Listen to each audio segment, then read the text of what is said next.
이번 시간에는 95페이지예요. 법률행위의 무효와 취소입니다. 거기 무효란 것은 처음부터 법률행위는 성립해서나 효력이 발생하지 않는 것을 말하죠. 다만 이 무효란 것은 법률행위가 성립을 전제로 하는 것입니다. 따라서 법률행위 불성립하고 법률행위 무효하고는 개념적으로 다른 것입니다. 이걸 먼저 전제로 하고 알아두셔야겠어요.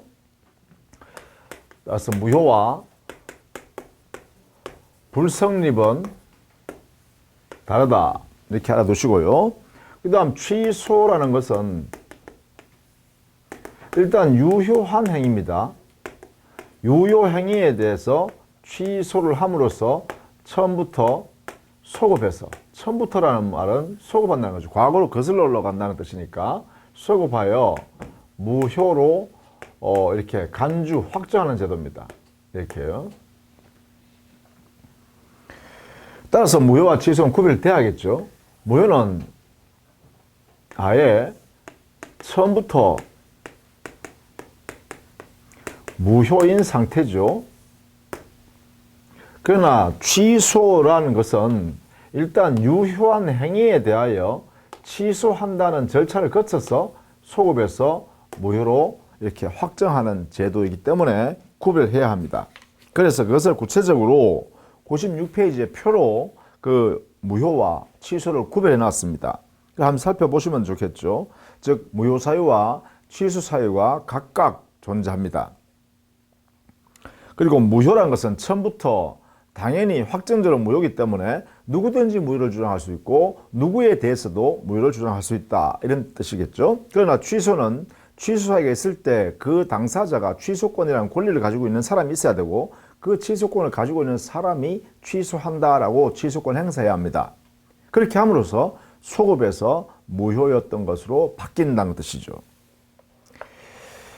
자, 그 다음은 무효와 취소의 종류인데요. 일단 먼저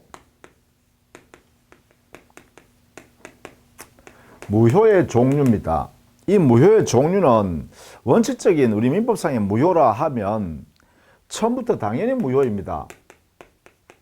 처음부터 무효이고 무효 사유가 민법에 정해져 있고 그 민법에 정해져 있는 무효 사유가 법률행위에 끼어들어 있으면 당연히 특별한 절차를 거치지 않고 재판을 거치지 않고도 당연히 무효이고, 그리고 그 무효는 전부 무효가 원칙이고요.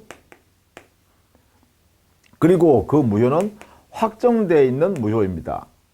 그러면서 동시에 모든 사람에 대해서 무효가 되기 때문에 절대적 무효가 되죠. 자, 이게 무효의 원칙입니다. 원칙.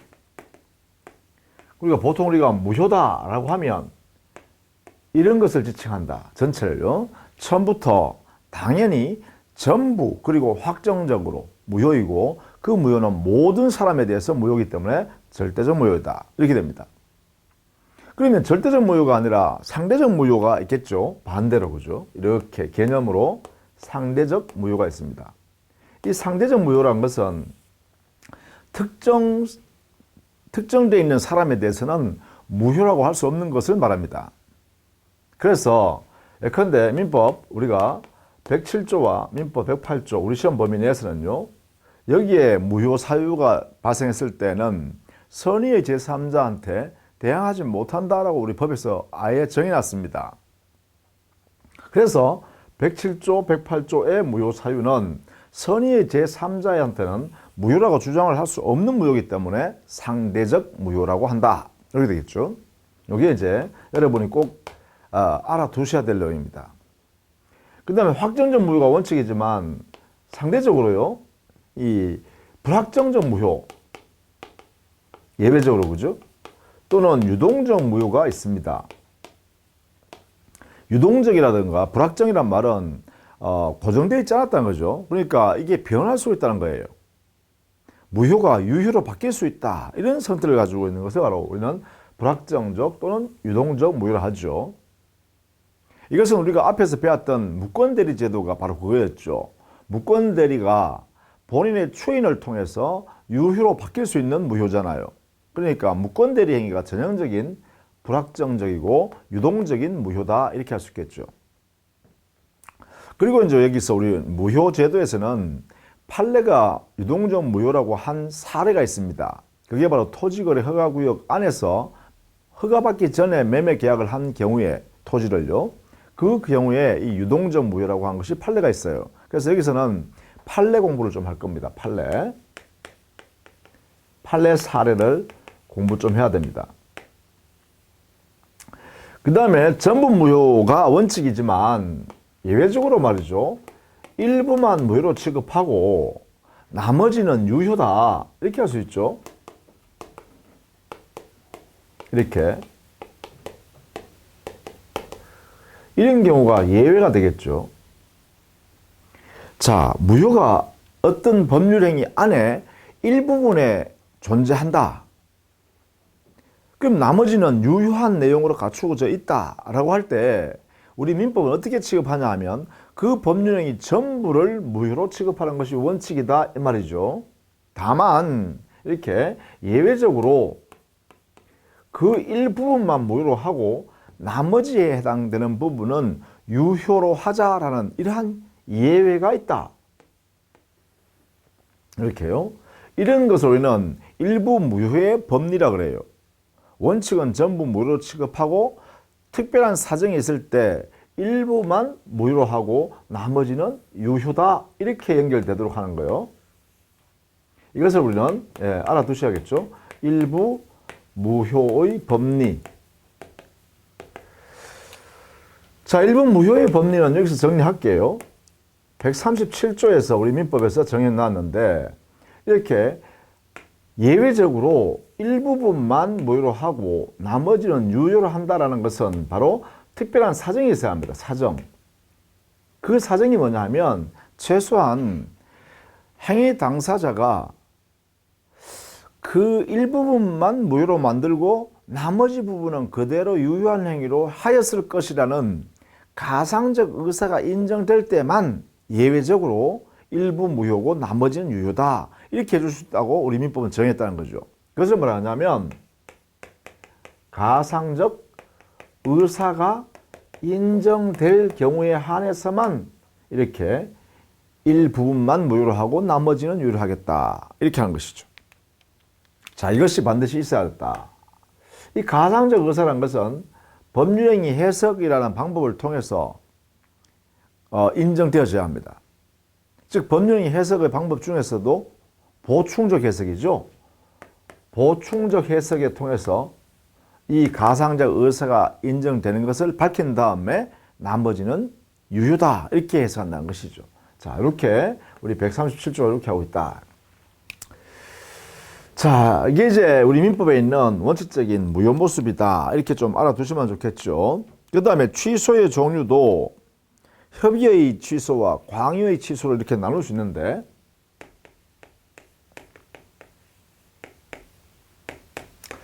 이 취소의 종류에 우리 민법상의 의미는 협의의 취소를 말합니다. 즉 민법에서 정해놓은 취소 사유가 법률행위 속에 끼어들어 있을 때 그때 이제 취소권자가 우리 민법에 정해져 있고 그 취소권자가 취소권이라는 권리를 행사함으로써 취소 효력이 발생합니다. 소급해서 무효가 되는 그러한 내용으로 효과가 발생합니다. 이것을 의미한다 그죠. 광의의 취소란 것은 뭐 행정법이나 공법에서 취소란 말을 씁니다. 우리 또 사회에서도 취소란 말을 막 쓰죠. 굳이 우리 민법에서 말하는 이러한 취소함으로써 소급해서 무효가 되는 그리고 취소가 민법에 정해져 있는 이러한 제도가 아니라 거래하는 행위를 나는 없던 걸로 할래요 라는 의미로서 넓은 의미로서의 취소를 행사하기도 하죠. 그건 아주 광의의 취소로서 이것은 우리가 시험 보려는 이 협의의 취소와 그 내용이 조금 다르다 그죠. 그러나 우리는 여기에 협의의 취소를 중심으로 공부한다 이렇게 정리하시면 되겠죠. 자, 그 다음에 구체적으로 그러면 법령이 무효에 관한 이야기를 98페이지부터 하죠. 자, 먼저 무효가 되었다라고 할 때 이것은 처음부터 효력이 안 생기는 거죠. 효력이 안 생긴다는 말은 권리도 의무도 생기지 않았다 이런 뜻입니다. 자, 그럼에도 불구하고 만약에 그대로 무효인 행위에 기초해서 이행한 경우라면 이때는 이행받은 만큼 상대방, 수령자는 부당한 이득을 취하게 되죠. 그래서 부당이득을 취한 당사자는 그 부당이득을 반환할 의무가 생기고 이렇게 동시에 말입니다. 여기 이행한 당사자, 피해자죠. 피해자는 부당이득 반환에 대해서 반환 청구권을 행사할 수 있겠죠. 그래서 의무와 권리관계가 이렇게 발생합니다. 그래서 무효인 경우에 무효인 행위에 기초하여 급부이행, 재산을 주고받았다라고 하면 서로 간에 부당이득 반환의 법리에 따라서 권리 의무관계가 발생합니다. 부당이득 반환 이렇게 된다 그러죠. 자, 이게 공식입니다. 공식. 무효임에도 불구하고 만약에 무효인 내용대로 이행을 했다면, 무효임에도 불구하고 이행했다면 그때는 서로 간에 부당이득 반환의 권리 의무 관계로 이렇게 법률 관계가 생긴다. 이렇게 정리해 두십시오. 물론 무효란 것은 처음부터 무효니까 행위 당시부터 효력이 안 생기는 것입니다. 그래서 우리는 보통 뭐 소급표다 이렇게 표현하는데 처음부터라는 뜻이다 이렇게 보시면 되겠습니다.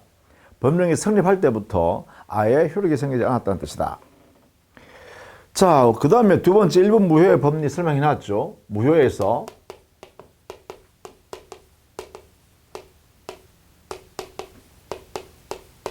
이것은 민법 137조에서 설명한 것입니다. 이것이죠. 여기서 일부분의 무효 사유가 있을 때입니다. 137조 조문 한번 볼까요? 법률행위 일부분이 무효인 때는 그 전부를 무효로 한다. 이게 원칙이잖아요. 법률행위 일부분에 무효 사유가 있어도 그 법률행위 전체를 무효로 취급합니다. 그러나 그 무효 부분이 없더라도 법률행위를 하였을 것이라고 인정될 때는 나머지 부분은 무효가 되지 아니한다. 그러니까 나머지 부분은 그대로 유효로 두겠다는 것이 예외죠. 그러면 여기서 나머지 부분을 유효로 하기 위해서, 즉 예외를 적용하기 위해서는 반드시 거기 보시니까 무효 부분이 없더라도 법률행위를 하였을 것이다. 그러니까 무효 부분이 없는 상태에서 법률행위를 하였을 것이라고 인정되어져야 한다. 이게 바로 가상적 의사가 인정된다는 것이죠. 이렇게 정리하셔야 됩니다. 자, 이게 1분 무효의 법리다 라는 것입니다. 자, 이 1분 무효의 법리에는요 중요한 게 뭐냐면 일부 취소의 문제가 발생하면 여기에 적용한다는 것입니다. 이게 판례이고 통솔도 이걸 인정합니다. 우리 민법상에는 일부 취소, 즉 법령이 하나의 법령이 속에 일부분의 취소 사유가 있을 때 여기에 대해서는 아무런 규정을 두고 있지 않다는 것입니다. 그렇다면 그 일부분에 대해서 취소할 수 있을 것인가? 이게 문제가 되겠죠. 그걸 우리는 일부 취소의 문제를 하고 그 일부 취소를 허용할 것인가에 대해서는 일부 무효의 법리에 따라서 하자라는 것이죠. 이유는 왜 그러냐면 일부분을 취소하게 되면 그 부분이 무효가 돼요. 그러면 결국은 일부 부분이 무효가 되는 법령행위가 돼버리죠. 그럼 일부분이 무효의 경우에는 여기 일부 무효의 법리에 따라서 해결해야 되잖아요. 그래서 결국은 일부 취소의 문제는 곧 일부 무효의 문제와 그 구조나 성질이 같다. 이렇게 해석해서 일부 취소에 일부 무효의 법리를 유추 적용하는 거죠. 그대로 적용한다. 자, 이렇게 인정해 줍니다. 그렇다면 여기도 물론 똑같습니다. 그 요건 원칙적으로는 일부 취소 부분이 있다 그러면 법령이 전부를 취소하는 것이 원칙이죠. 전부 취소가 원칙이다. 다만 예외적으로 가상적 의사가 인정된다면 일부분만 취소하고 나머지는 그대로 유효한 상태로 두겠다는 것이죠. 그게 뭐죠? 바로 가상적 의사라는 것은 그 일부분만 취소하더라도 나머지 법률행위는 그대로 아마도 했겠지? 행위 당사자가 나머지 부분의 법률행위를 그대로 했겠지? 라고 인정되는 것. 이것을 우리는 가상적 의사가 인정된다 그러는 거죠. 자, 그러면 그 전제는 뭘까요? 바로 하나의 법률행위가 특정될 수 있는 법령행위로 나뉘어져야 되고 또 대상도, 법령행위의 대상도 나뉘어질 수 있는 것이어야 되죠. 나뉘어진다. 특정되어 나뉘어진다라는 거 하고 그 다음 두 번째는 당사자의 가상적 의사다. 그죠? 이 가상적 의사가 인정될 때 드디어 일부 취소의 법리가 추정된다. 이렇게 해석하시면 되겠죠. 자, 이렇게 거기에 정리해 두시면 좋겠습니다. 99페이지에 제일 위에 있죠.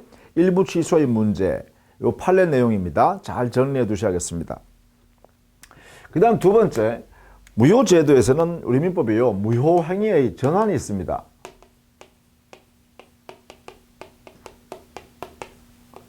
전환의 법리가 있습니다. 이게 민법 138조에 있는데요.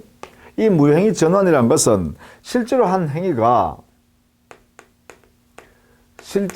법률행위가 A라는 법률행위가 있는데 이 A라는 법률행위가 무효 사유가 있어서 무효다. 무효 사유가 이렇게 있어서 무효인 상태다. 이게요. 그래서 무효예요. 그런데 만약에 말이죠. 이 무효인 A라는 법령행위를 B라는 법령행위로 이렇게 바꾸어서 인정할 수 없을까? 이런 이야기입니다. 그래서 B라는 행위는 가상적 행위죠. 실제로 한 행위가 아니라 가상적 행위입니다. 그래서 이 B 행위로 당사자가 이렇게 바꾸는 이러한 작업을 우리는 전환이라 그래요. A 행위인 무효 행위에서 전환해서 B 행위로 유효한 행위다. 이렇게 바꾸려는 것이죠. 이것을 우리는 무효행위 전환이라고 한다. 이렇게요. 자, 이것도 그러면 우리 법에서는 이러한 제도를 인정하겠다는 것입니다. 실제로 한 행위가 아닌 다른 행위로 바꾸어서 인정하는 제도를 우리는 무효행위 전환이라 하고, 자, 이렇게 전환을 인정하려면 일정한 요건이 있어야겠죠. 이렇게, 그죠? 여기는 요건이 갖추어져야 이렇게 다른 법령으로 바꾸어 줄 수가 있다라는 것이죠. 그래서 여기서는 핵심이 바로 요건입니다. 어떤 요건을 갖추면 무효인 행위를 유효한 다른 행위로 바꾸어서 인정할 수 있을까 이 말이죠. 자, 여기는 두 가지 요건입니다. 객관적으로는 A 행위 속에 B 행위의 요건, B 행위의 요건을 갖추고 있어야 됩니다. 여기서 이렇게 다 가지고 있어야 된다. 포괄해가 가지고 있어야 된다. 그러니까 A 행위 속에 모두 구비하고 있어라 말이죠. B 법률행위의 요건을 모두 A 행위가 실제로 한 A 행위 속에 이렇게 갖추고 있어야 한다. 구비하고 있어야 한다. 이 말이죠. 두 번째, 주관적 요건으로 또 필요한 게 있습니다. 그게 뭐냐 하면 이 행위 당사자가 A 행위가 무효였다는 사실을 알았더라면 이 행위를 하지 않고 B 행위를 아마도 했을 것이라고 인정되어져야 합니다. 행위 당사자가. 그러면 이건 뭐죠? 행위 당사자가 실제로 가진 의사가 아니라 가상적으로 아마 이런 행위 했겠지라는 게 확정될 수 있어야 된다는 거죠. 이거는 역시 가상적 의사가 인정되어야 한다. 이렇게 해석해야겠죠. 그래서 이 두 가지 요건을 다 갖추었다면 그러면 A 행위에서 B 행위로 이렇게 바꾸어서 인정하라는 것입니다. 유효하게. 그렇다면 여기에 이 B 행위가 가상적 행위니까 가상적 의사일 수밖에 없죠. 이렇게요. 자, 다만 여기에 전환해서 말입니다. 이 B 행위는 요식 행위라면 이렇게 바뀔 수가 없다. 즉 만약에 B 행위가 요식이라면 무효인 A 행위에서 B 행위로 이렇게 전환할 수는 없다. 이게 원칙입니다. 이걸 우리는 뭐라고 하냐? 요식 행위로의 전환은 인정하기가 곤란하다. 이렇게 정리하시면 됩니다. B 행위가 특별히 법에서 말이죠. 법률에서 일정한 방식을 갖추어야 그래야 유효한 행위가 된다. 라고 되어 있다면, 성립할 수 있다고 한다면 A 행위에서 B 행위로 이렇게 바꾸기가 굉장히 어렵겠죠. 왜냐하면 여기는 특별한 요소인 방식이 별도로 필요하잖아요. 그죠? 그래서 요식 행위로의 전환은 곤란하다, 어렵다, 안 된다, 일반적으로는 이렇게 해야 되죠. 다만 우리 민법의 판례는요, 판사님들은 A 행위가 요식 행위였고 무효인 요식 행위였고 이 요식 행위에서 전환하는 B 행위가 요식 행위인 경우로 이렇게 판례는 인정한 예가 있습니다. 인정. 요식 행위에서 A 행위, 요식 행위로 B 행위. 이렇게 전환하는 것을 인정한 예가 있다. 요 사례가 있다. 판례가. 이건 현실의 필요에 의해서 우리 법원에서는 판단했습니다. 예컨대 허위의 출생신고여서 출생신고 행위는 이것은 무효인 행위였습니다. 그런데 이 출생신고에 기초해서 요식행위로 바꾸는 경우 인지신고로 이렇게 인정해 준다든가 또는 입양신고로 이렇게 전환해서 인정해 준 그러한 예가 있다 이 말이죠. 판례가 이렇게요. 이렇게. 이거는 실제로 한 행위고요. 여기는 가상적 행위죠. 그런데 이 행위로 유효한 행위다라고 인정한 예가 있다라는 것입니다. 이렇게 인정한 거. 이것도 전부 다 뭐냐? 바로 요식 행위입니다. 외도하여 아이를 출산시키는 남편이 자기 부인 사이에 태어난 자식이라고 출생신고했어요. 친생자라고 출생신고했습니다. 그러면 그것은 자기 부인으로부터 태어난 자식이 아니니까 가짜죠. 가짜니까 허위이고 허위니까 이 출생신고는 무효단 말이죠. 그런데 이 무효인 출생신고이기 때문에 부와 자 사이에는 직계 존비속 관계가 성립하지 않겠죠. 부자 관계가 성립하지 않는다고 해야겠죠. 그러나 그 출생신고할 당시에 그 부의 의사 속에는 최소한 그 아이는 나의 자식이라는 것을 인정하고 있다고 해석할 수 있다는 것이죠. 객관적으로. 그것이 뭐죠? 인지신고로 바꾸어서 인정해 주겠다라는 것입니다. 이게 이제 판례란 것이죠. 또 경우에 따라서는 부부 사이에 말이죠. 자식이 없이 살다가 그렇게 합의해서 살았어요. 그런데 나이가 조금 들고 나니까 아이가 키우고 싶으니까 어떻게 해요? 부모가 합심해서 우리 입양 하나 합시다. 이렇게 해서 고아원에 가서 입양 아이를 이제 데려왔습니다. 데려올 때요. 그러면 당연히 입양 신고해야 할 거 아닙니까? 그런데 나중에 애가 좀 커서 학교 가고 할 때 부모 이 성과 다르면 문제가 생길 것 같으니까 우리 두 사람 사이에 태어난 자식이라고 출생신고합시다. 이렇게 했어요. 그러면 실제로 이제 그 부부가 출생신고한 거죠. 그 아이를, 입양한 아이를. 자, 그럴 때 이 출생신고는 사실은 가짜잖아요. 무효죠. 그러나 최소한 그 부부 사이에서는 우리 자식으로 양자로 삼읍시다라는 것은 의사가 있었다고 해석할 수 있죠.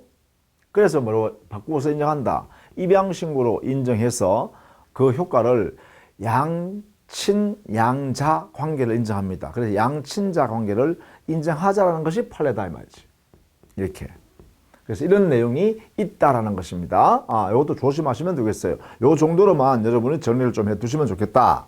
무효행위 전환 요건에서 여기 99페이지예요. 요건의 내용을 거기에 첫 번째 동그라미 1번. 일단 성립한 법률가 존재하는데 두 번째 객관적으로 동그라미 2번입니다.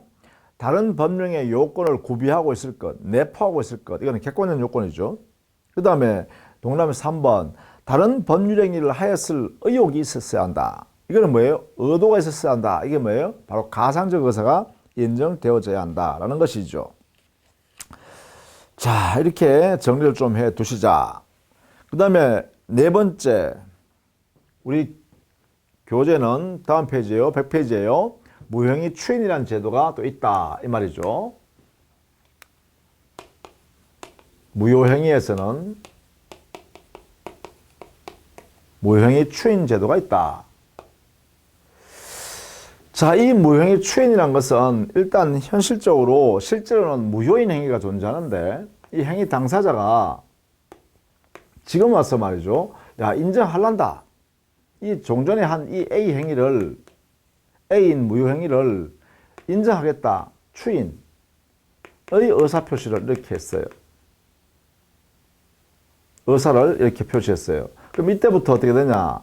여기는 무효였지만 이때부터는 새로운 A 다시 새로운 법률행위로 이렇게 인정해 주는 제도입니다.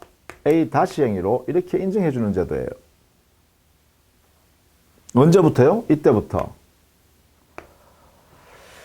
그래서 무효했던 행위가 이때부터는 새로운 법률 행위로 간주하는 제도이기 때문에 이때부터는 장래효라 그러죠. 장래적으로 유효한 새로운 법률 행위로 이렇게 바꾸는 거죠. 자, 이때 조심해야 될 게 유효로 무효인 행위가 추인함으로써 유효가 된다 이렇게 하면 안 됩니다. 조심해야 된다 그죠. 무효인 행위를 추인함으로써 유효인 행위로 바꾸는 것이 아니라 새로운 행위로 인정한다라는 뜻이다. 요거의 이제 핵심입니다. 그리고 효과는 장래적 효과다. 소급효가 아니다라는 것이죠. 이게 우리 민법상 139조에 이렇게 규정을 두고 있습니다. 자, 그러면 이 추인을 하기 위한 요건이 필요하죠. 어떤 상태에서 이렇게 추인할 수 있는가? 이게 핵심이 되겠죠. 자, 여기에 추인.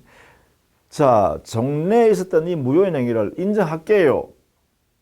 효력을 인정해서 하겠습니다. 이렇게 하려고 그러면 최소한 전제가요. 무효인 행위가 있겠지만 그 무효인 행위 속에 있는 이 무효 사유가 최소한 종료한 후, 소멸한 후에 해야 됩니다.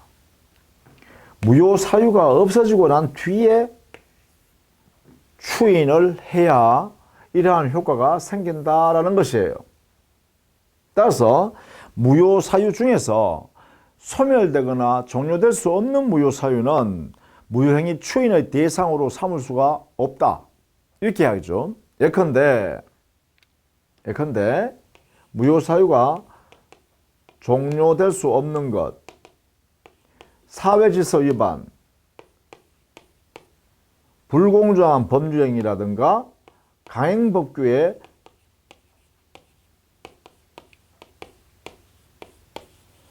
반한 경우요. 이렇게요.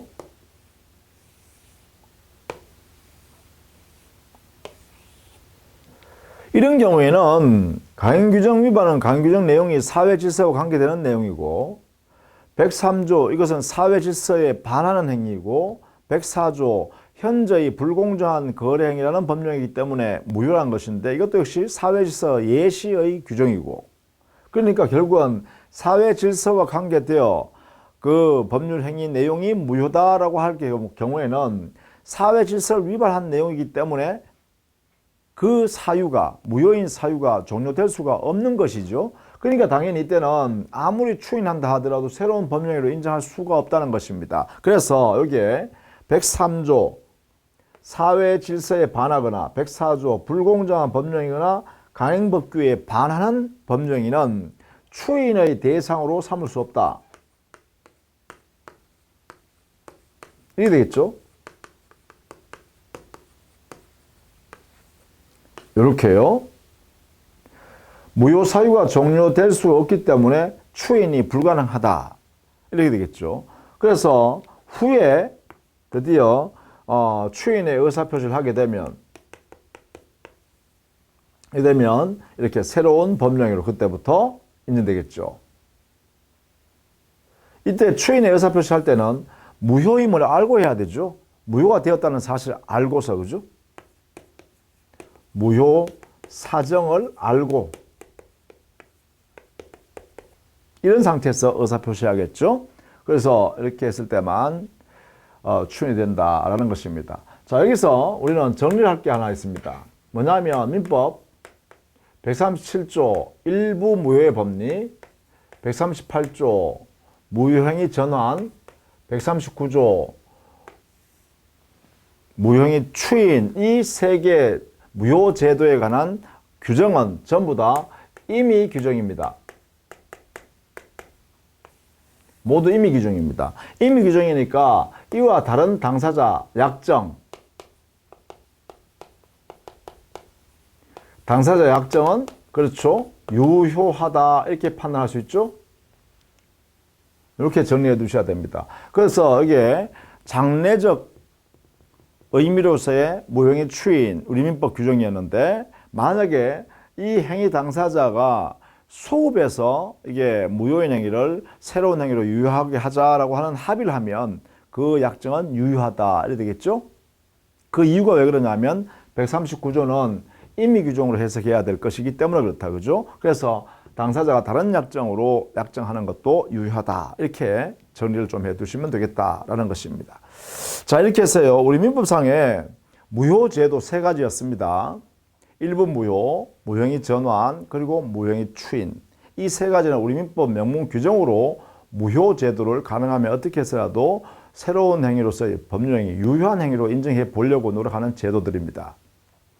자, 그 다음에 101페이지에 있는 유동적 무효의 법률 관계인데요. 여기에 유동적 무효, 이것은요, 기본적으로, 무효이지만 확정되어 있는 무효가 아닌 예외적인 무효입니다.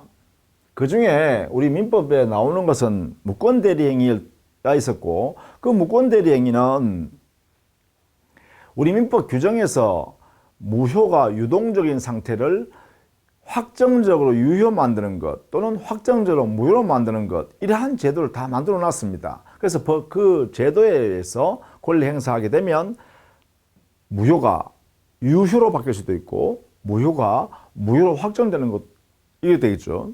그래서 법률관계를 정리할 수 있습니다. 그렇다면 여기에서는 무효 중에서 판례상의 유동적 무효요.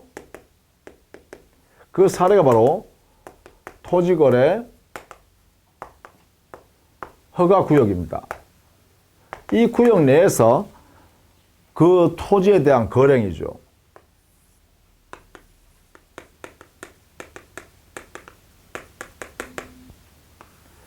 이런 경우에 이 허가를 받기 전까지는 이 토지 매매 계약은 허가 전까지는 이렇게 토지 매매 계약은 무효는 무효인데 유동적 무효이다. 이렇게 표현하고 있다는 거죠. 우리 판례가. 자, 요걸 이제 그렇다면 유동적 무효 상태인 이 토지 매매 계약을 어떻게 유효로 확정할 거냐, 무효로 확정할 거냐를 정해야겠는데 이것은 우리 법에 없으니까 우리 판례 이론으로 정리해 두셔야겠다. 이런 이야기입니다. 그래서 이 유동적 상태의 토지 매매 계약을 유효로 확정되는 것은 기본적으로 허가 처분을 받게 되면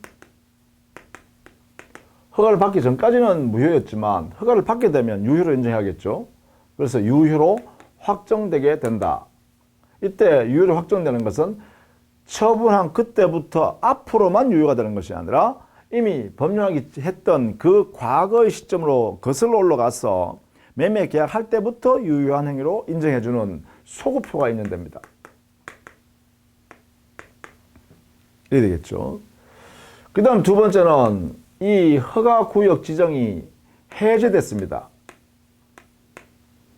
해제돼 버리면 더 이상 허가구역 지정으로 되지 않은 것으로 바꿔버리니까 당의 토지 매매 계약은 유효한 행위로 확정돼 버립니다. 세 번째는 만약에 허가구역 지정을 할 때 기간을 정해서 그 기간을 정한 허가구역으로 지정했다. 그런데 그 기간이 만료가 됐어요. 기간이 만료됐는데도 불구하고 허가구역 지정을 재지정하지 않았다. 재지정하지 않았다. 그러면 역시 기간이 만료한 때로 확정돼서 유효가 되어버린다. 이게 되겠죠. 자, 이런 경우가 바로 전부 다 유효로 확정되는 사유입니다. 관할 관청의 허가 처분, 소급표, 해제되면, 구역 지정이 해제되면, 또 기간 만료가 되는데 재지정하지 아니하면 확정적 유효입니다. 따라서 확정적 유효니까 뭘 할 필요 없다. 의미는 허가를 별도로 받을 필요가 없다. 이래 되겠죠? 이게 이제 유효 사유입니다. 그러면 만약에 무효로 확정되는 것은 뭘까? 무효 확정되는 사유. 이것도 여러분 먼저 알아두셔야겠습니다. 그죠? 여기에는 기본적으로 불허가 처분이겠죠. 허가 신청했더니만 관할 관청에서 그런 목적으로 그 부동산을 거래하는 것은 허락할 수 없다 해서 불허가 처분이 돼버리면 그 처분행위는 무효가 확정돼 버립니다. 또 쌍방이 매도인과 매수인이죠. 쌍방이 허가받을 것을 명백히 거부한 것이죠. 허가를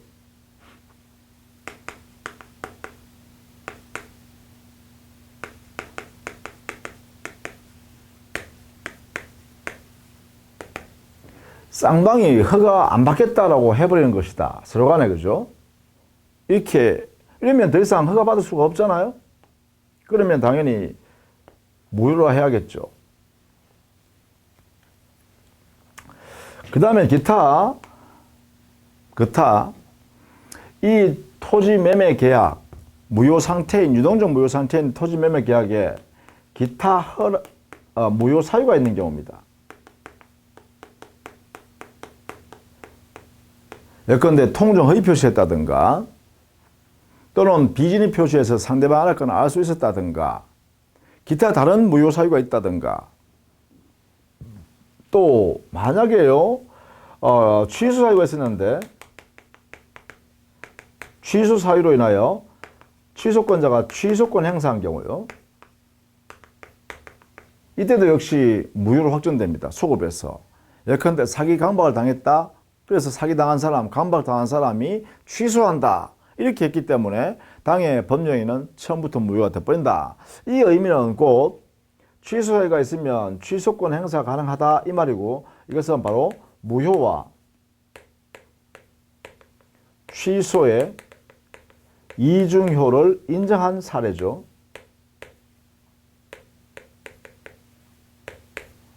판례이기도 하고 무효 취소의 이중효를 인정한 제도다. 이렇게 해석하실 수 있어요.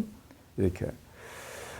만약에 정지조건부 매매 계약이 있는데, 토지 매매 계약이 있는데, 그 정지조건부의 조건이 성취할 수 없는 것으로 확정되어 버려도 역시 무효로 확정되겠죠. 뭐 이런 내용들이 될 것이다. 이렇게 되겠죠. 자, 이렇게 정리를 좀 해두시면 됩니다. 그럼 문제는 뭐냐? 요 유동적 무효 상태로 남아있을 때는 어떻게 되냐? 이 말이죠. 토지 매매 계약에서 유동적 무효 상태로 이렇게 남아있을 때 효과는 어떻게 되냐? 이런 이야기입니다. 자, 첫 번째, 여기에 계약금을 지급했다면 계약금에 따르는 565조인가요?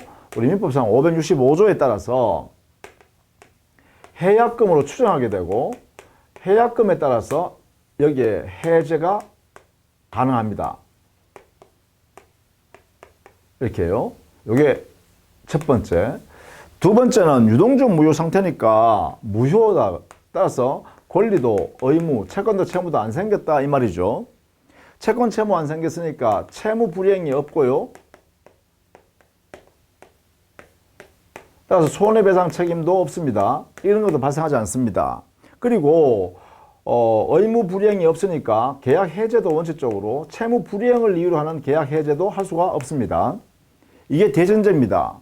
자, 여기에 권리도 의무도 안 생겼다 이 말은 바로 무효라는 의미죠.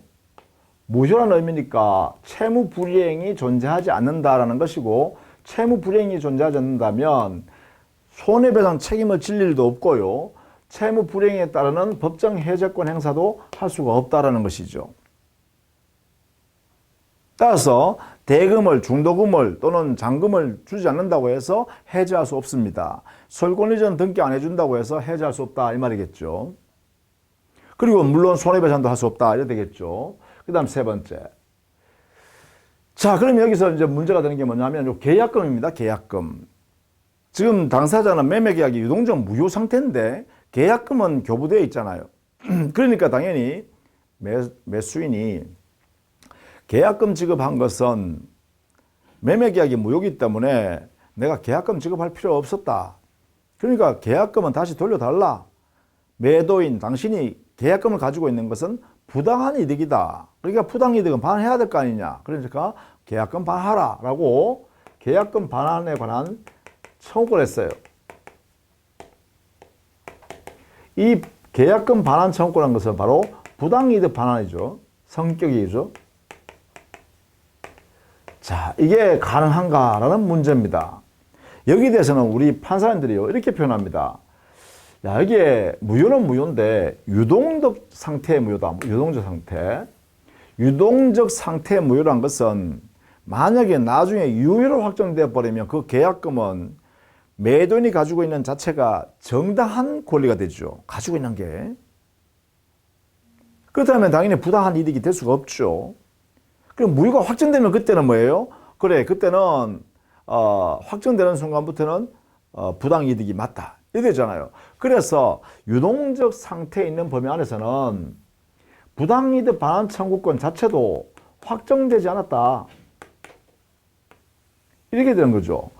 권리가 불확정이다라고 하면 권리 행사가 인정될 수가 없다. 이렇게 하겠죠. 그래서 우리 판례도 불확정되어 있는 상태에 놓여 있으므로 부당이득 반환 청구권으로서의 계약금 반환을 청구할 수는 없다. 이렇게 해석한다는 것이죠. 이렇게. 자, 이런 내용을 여러분이 알아두시면 되겠다라는 것입니다. 그럼 여기서 이 유동적 무효 상태에 있으면 계약 당사자 사이에는 어떠한 의무가 있느냐 하면 토지 거래 허가를 신청해서 허가 받아낼 의무는 있죠. 서로 간에. 그죠. 협력할 의무 있다. 그래서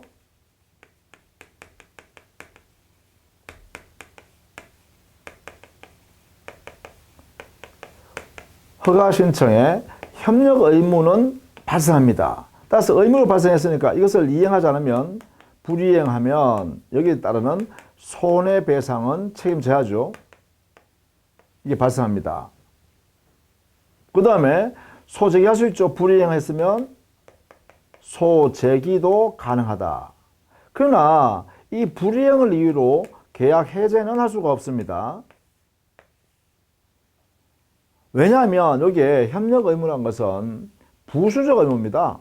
이 계약을 실행하기 위한 부수적 의무이기 때문에 부수적 의무 불이행을 가지고는 계약을 해제할 수가 없다라는 것이 또한 학설이고 판례다. 그죠? 판례이고 학설입니다. 그래서 허가 신청에 협력하지 않는다고 해서 계약 해제는, 매매 계약 자체를 해제할 수는 없다. 왜 그러냐 하면 바로 이거 두 개 있죠.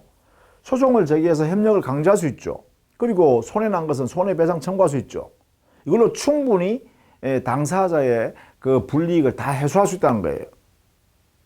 그래서 해제권 행사는 안 된다. 이렇게 한 거죠. 물론 이때 여기에 협력 의무가 있으니까 여기에 협력을 요구할 수 있는 협력 청구권이 있겠죠. 즉 허가 신청에 협력해 줄 것을 청구할 수 있는 권리가 있고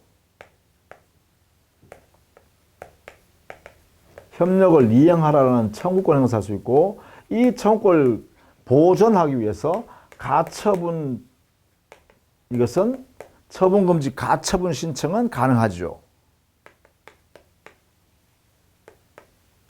이거는 가능해요. 자, 협력 의무를 이행할 수 있도록 요구하는 권리 이것을 보존하기 위해서 처분금지 가처분 매도인 너는 그 토지를 다른 사람한테 팔지 마세요라는 권리는 행사할 수 있죠. 가처분 청구할 수 있습니다. 그러나 매수인이 소유권 이전 청구권을 보존하기 위해서 처분금지 가처분하는 것은 안 됩니다. 그 이유는 왜 그러냐면 바로 이거죠. 유동적 무효 상태니까 매매 계약으로부터 매수인한테 아직 소유권 내놔라는 권리는 발생하지 않았습니다. 이 권리가 안 생겼다는 거예요. 소유권 이전 청구권이 발생하지 않았다면 그 소유권 이전 청구권을 보존하기 위해서 가처분 신청하는 것은 안 된다 이랬겠죠. 권리가 없으니까. 따라서 이 부분을 조심해야 돼요. 이것은 협력 의무 이행 청구권을 행사하기 위해서 이걸 실현하기 위해서 처분금지 가처분은 가능하다. 이렇게 정리해 둡니다. 자, 이런 내용으로 정리를 좀 해 두시면 되겠죠. 자, 이런 내용을 여러분 한번 거기에 정리 쭉 해놨으니까 101페이지부터 102페이지까지 정리되어 있습니다. 한번 여러분이 참고해서 읽어봐 두시기를 부탁드립니다. 자, 다음 시간에는요, 취소 제도를 총 정리하도록 하겠습니다. 수고했습니다.